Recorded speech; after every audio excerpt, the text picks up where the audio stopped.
Hi, welcome back to another video. Today we're at Helmsley, or at a private 4x4 site near Helmsley, for an off-road trial. So the idea of these is to get through a series of gates without stopping, and basically as far as you can get, that's your score out of 10. And the whole point is it's supposed to be super tight, super twisty, and sort of challenge your driving rather than the car, well, and the car. But so I'll take you through a few of the courses just so you can see what we're actually going to do.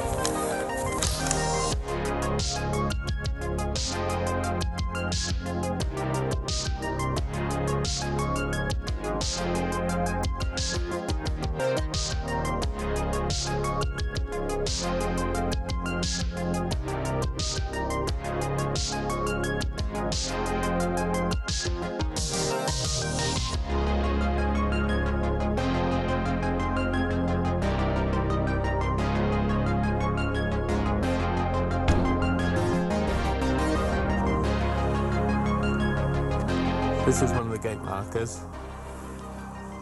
It looks like they're counting down. I thought they counted up before, but I think they count down. So that's the section number. So this is section 5. And we start at number 12. 12 gates for each one, and then depending on which gate you get to, that's your score. So if you stop before gate 11, then your score is 12, I think. Whereas if you get all the way through and get through gate 1, then you get 0. So yeah, to give you an idea of what sort of thing we're going to be driving on. So I quite often put the gates sort of over something a bit weird just to throw you off. And we've got this really steep climb up here.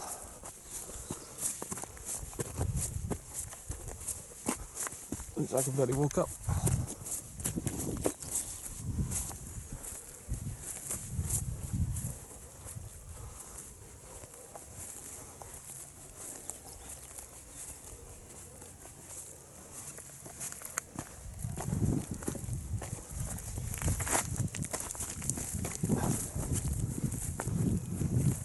Looks like this one's the next one.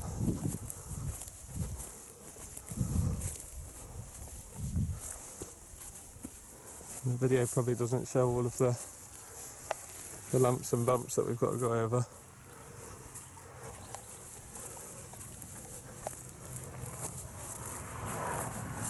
I don't even know where it goes next. Oh, 7's up there.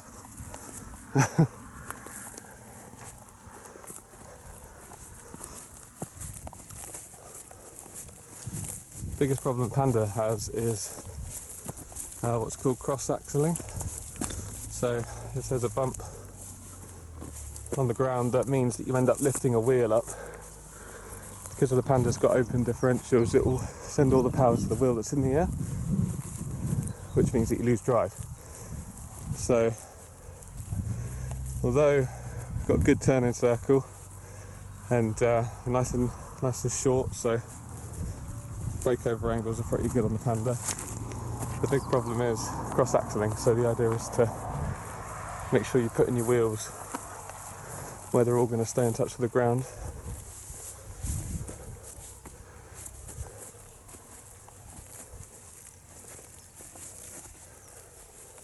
And then 2. And then 1's at the top of the hill here. I think to clear a gate, you only have to get your front axle through. So if I get up this hill and just poke my front wheels through, then that counts as clearing it. Which I quite often do with some of the harder finishes. They'll put like a really steep climb in the end, and all you've got to do is get to the top and stick a wheel through it. And then you've cleared it. But yeah, I think we'll have 10 today. It was last time, I think there was 10 sections. And I quite often do 5 forward and then the same ones in reverse to give us the 10. So hopefully we'll have someone driving them in a bit so we can show you what they're like. The dog is eating something gross. What are you eating, dog? A little mouse or something. Something dead.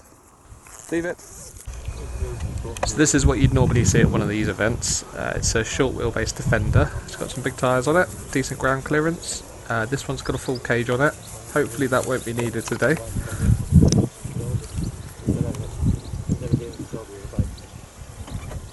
You can see the other competitors here. We've got a mix of Land Rovers and Range Rovers. Again, all with really good ground clearance, some nice big grippy tyres, and there's a couple of long wheelbase cars, but most of them are short wheelbase. That's where the competitive cars are. They're all short to get around the tight corners. So this is what we're up against today. And then for anyone that hasn't seen my car before, just quickly run through what this is. This is a 4x4 Panda 2006. It's got a 20mm lift on it. It's got some 26-inch tyres, and it has no rear anti-roll bar, which gives a little bit more flex.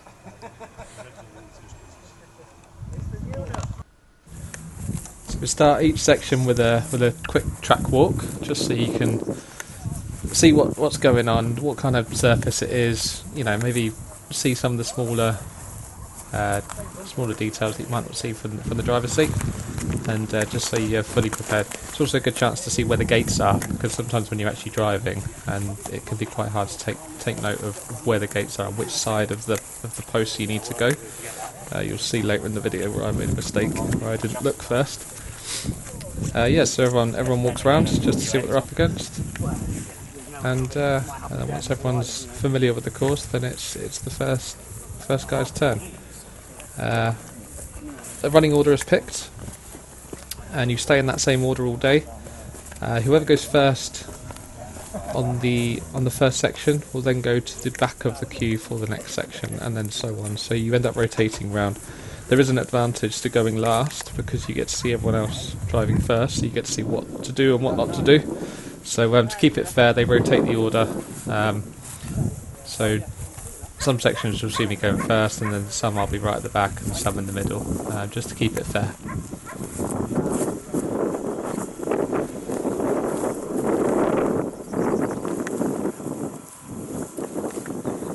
You're videoing it so you can remember where you're going. Yeah, I'll be watching this while I'm driving. So I was near the front of the queue for the first section, and they started us off nice and easy. Well, it wasn't nice and easy, but it was more gentle than what was to come, just to get everyone warmed up, I think.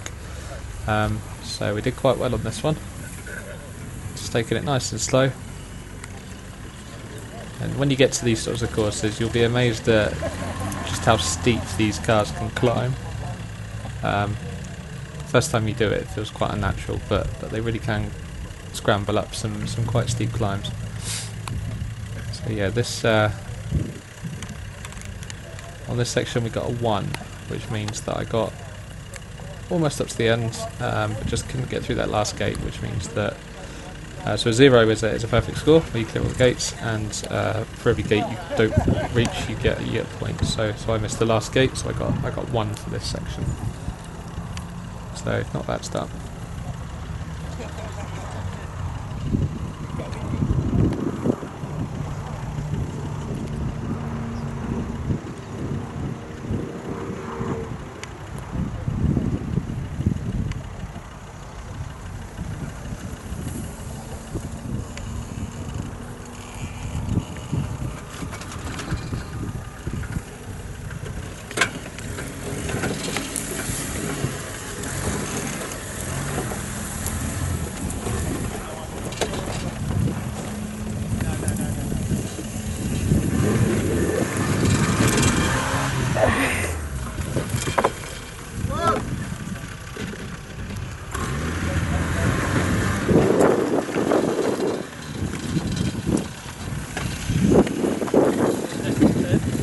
So I wasn't the only one who struggled with that last section.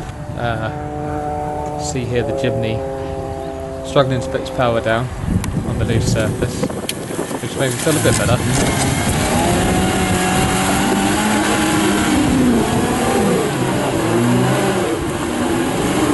I think the Jimny struggling just shows you how steep it is.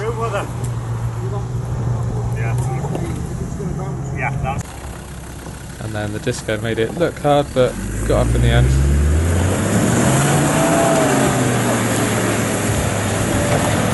traction control really helping. And then the defender showing how it should be done really.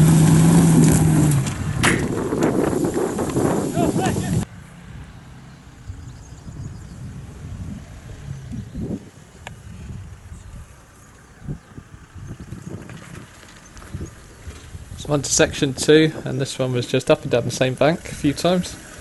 But this climb at the end had a really nasty step about halfway up, and I think even if it was smooth, it was probably a bit too steep for me, but that step in the middle just upset the car and I had no chance of getting up there really. A lot of other cars struggle with this one, but obviously proper four-wheel drive and low ratio gears and all that sort of stuff really helps them.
Section 3 was a perfect example of the axle twisters that I mentioned earlier, where it's going to lift one of the wheels of the car off the ground, and the car's going to send all its power to that wheel.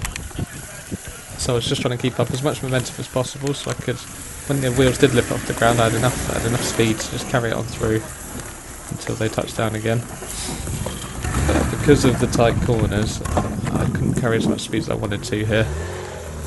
And you'll see my back wheel just lifts off the ground.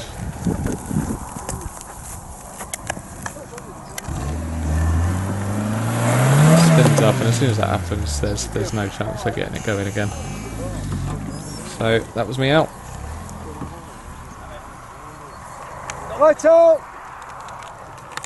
So if you ever hear people bragging about axle articulation, this is where it comes into play. So this Defender's got enough flex in its axles to keep all four wheels on the ground and keep traction so it can keep driving through that section. That makes it look easy compared to what I was doing. So that's how it should be done. So section 4 was the first one that I wasn't sure if I actually wanted to drive or not. It looks pretty hairy, this corner in particular. I mean, you can't really see it there, but some of the other trucks are going on a really nasty angle, leaning over. I was a bit worried that the Panda might roll at that point. And then further into the section, you have this sort of swampy, gloopy stuff, which would have been fine. But it led on to what was basically a big puddle. But because I would need to carry speed through it, I was a bit worried that it was a bit deep for my air intake. So I think if I'd have got to that section, I probably would have bailed at that point, which is totally fine to do on these events. No one's going to look down on you if you back out of something that you don't think your car can handle. There's no sort of bravado going on or anything like that. It's not that kind of club, which is quite nice. So around this, there's no pressure to drive anything that makes one comfortable. So you'll see the Defender again making it look easy.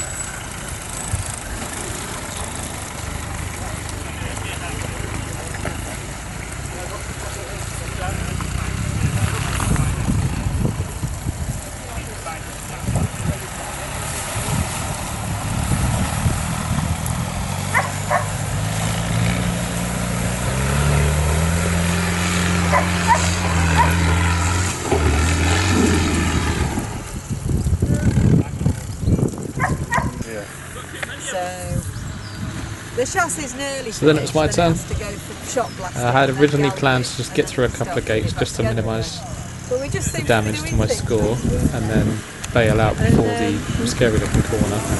Once I got there, it didn't look so bad. I could take a different line in the plander because it was narrower, so it didn't leave me over quite as far. So that wasn't too bad. It was this next section where it dropped down into a bit of a muddy pit that caught me out.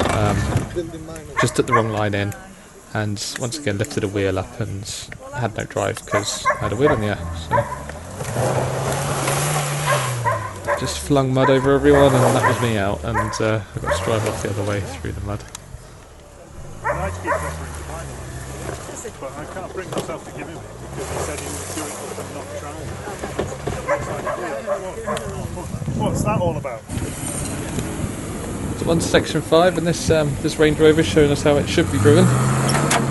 This was a clean run.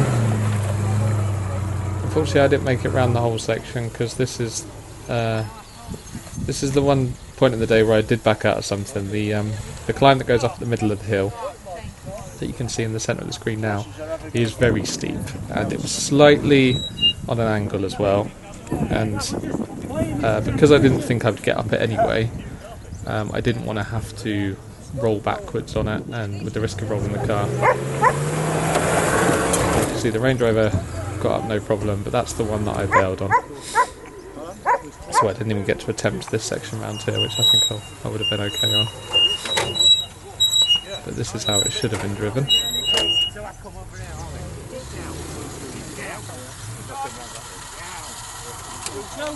You might think at this point, why is he reversing? Well, the longer vehicles were allowed one shunt, which means that because they've got long wheelbase and the course is quite tight, they get one opportunity to reverse, reposition the car, and then have another go at it on a particular tight corner. So they get one of those per section to use as they wish.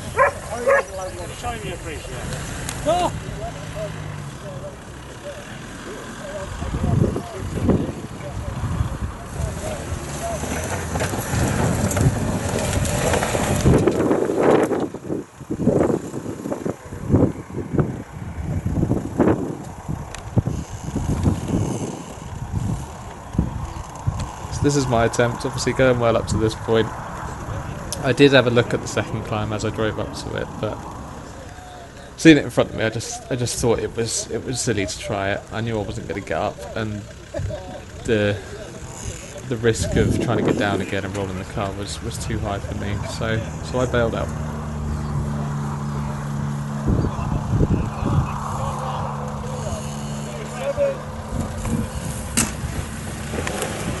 Five sections down out of 10, it was time for lunch, so we all parked up and had a half-hour break. Not the best morning for me. I was a bit disappointed, to be honest. Last time I came to this event, I did quite well, and that was with a standard car on road tyres. So I thought this time, with the lift and the tyres, I had a good chance. But a mix of 6s and 7s, and everyone else clearing most of the sections, it wasn't really going well, and I was right at the bottom of the leaderboard. So hopefully the afternoon would bring me some better luck. Well, this is 6. And 7. So we kicked off the afternoon with section 6, and here we can see a Jeep driving it before I did. All pretty easy at the start. There was a nice tight left-hander at the start, which you had to take if you wanted to stay up on the top like the Jeep is. So that played into my hands a little bit, because obviously I've got the good turn and circle. But there was a couple of axle twisty bits just coming up now that I wasn't sure I was going to get over, to be honest. And then this sort of steep loose climb at the end, I thought I had no chance of getting up there. Some of the other trucks were making it look quite difficult, and I thought that would be as far as I got, to be honest.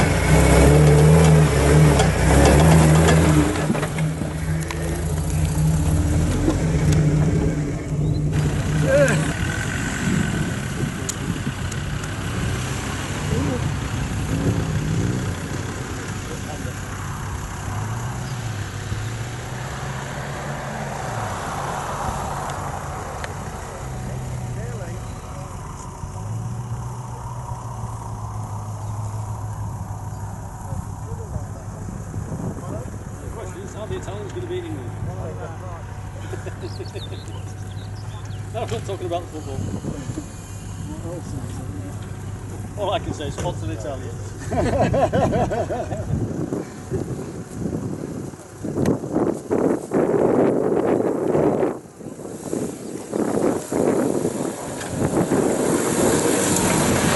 There we go, I made it up. And once up on top, it was all easy from there. And that was my first clear section of the day, which I was pretty chuffed with.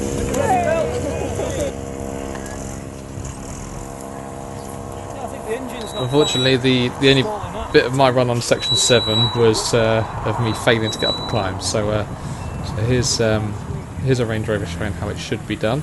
This is start to finish, section 7.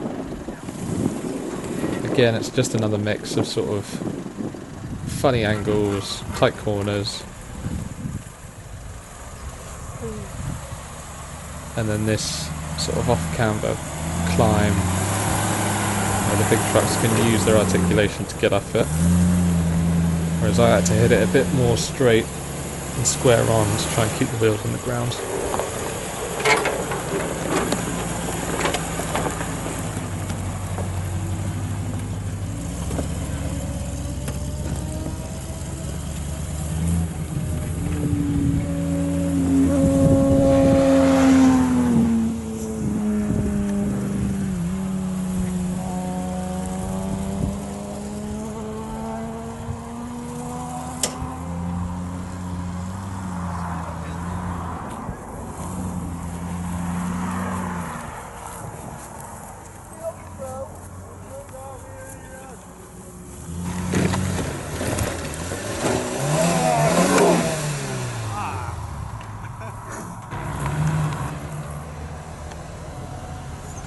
So then of course it started to open out a little bit, and it was more about picking the right line rather than sort of pure articulation and grip, which suited me really well, because if I was careful I could make my way through. This Jeep's showing what can happen if you do pick the wrong line and lift your wheels up. Luckily you got through it, but if I did that I would have had no chance, so I had to be very careful in some of these sections. Although they looked easy, it was very easy to mess it up also.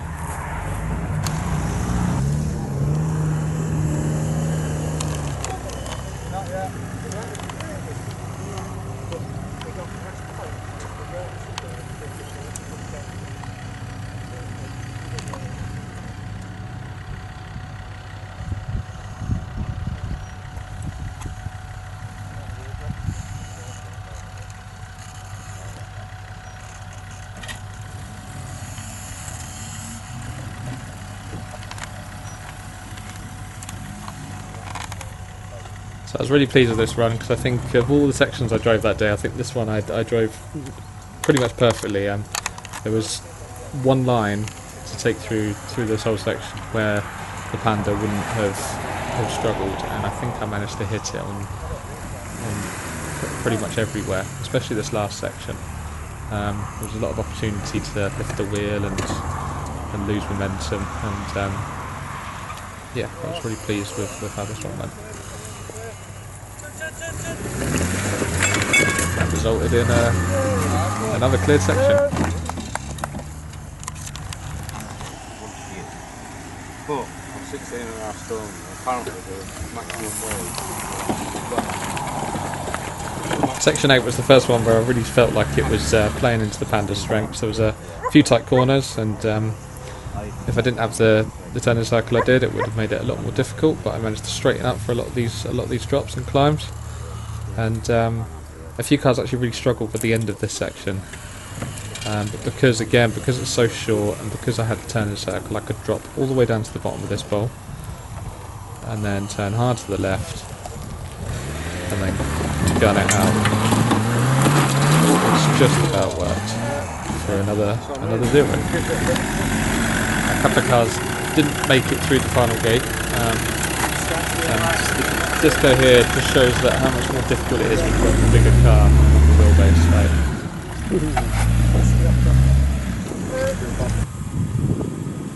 So section 10 was the last section of the day, and it looked pretty straightforward for the track walk.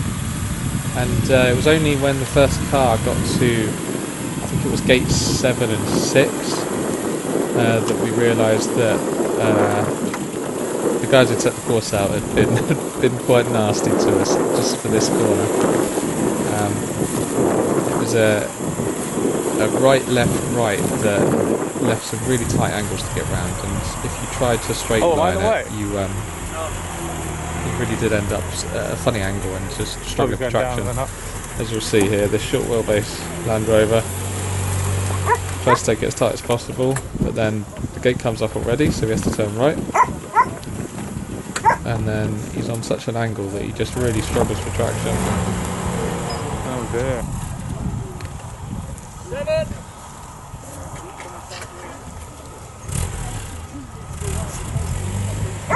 And he wasn't the only one that struggled.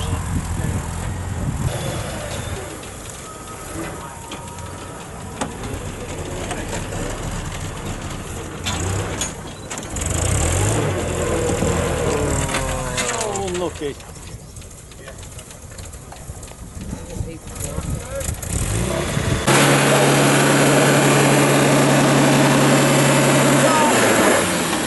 You don't feel so bad now.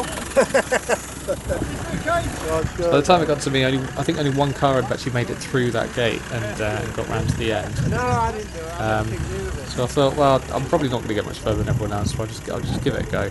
And because of this, I hadn't actually looked at the second half of the course because I hadn't gone that far on the walk, and just no one really got that far, so I didn't have any cars to watch. So, but again, because of the short wheelbase and the tight turning circle of the Panda, managed to take it really close to the tree, That would be embarrassing. which gave me a nice wide turn into the first gate. I'm just feeling it for him. Managed to get up, and then because of the short wheelbase, I could drop all the way down into the ditch, and then come back up again and hit it much straighter.